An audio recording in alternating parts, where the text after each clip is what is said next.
কলকাতাতে এখন কি মনে হয় তখনকার দিন থেকে আজকের দিনে কি ইন্ডাস্ট্রির গ্রোথ আপনার মনে হচ্ছে? কেন কি আপনি নিজে একজন ফাউন্ডার, তাও অ্যানিমেট জোন মতন এত বড় একটা কোম্পানি, তো আপনার কি মনে হচ্ছে আপনি কতটা এর ওপর দিতে পেরেছেন আমাদের এই ইন্ডাস্ট্রিতে, বা কতটা শিফট হয়েছে আর্ক শিফট, কি মনে হয় আপনার?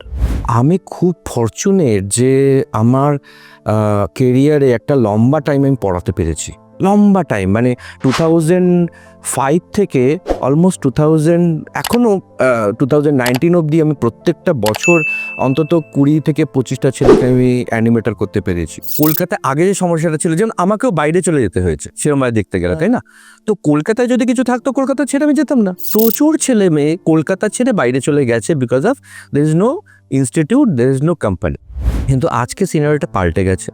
যেমন হাইটেক একটা বড় কোম্পানি, অ্যানিমেট জোন আমাদের কোম্পানি আছে, ওয়াকেটুন আছে, তারাও ইন্ডাস্ট্রির কাজ করে। আমরা ডাইরেক্ট নিকোলোডিয়ানের কাজ করি, ডাইরেক্ট আমরা ব্রডকাস্টারের কাজ করি। কিন্তু আজকে আমাদের আর্টিস্টদের কলকাতা ছেড়ে বাইরে যাওয়ার দরকার পড়ছে না। এটা একটা বড় শিফট।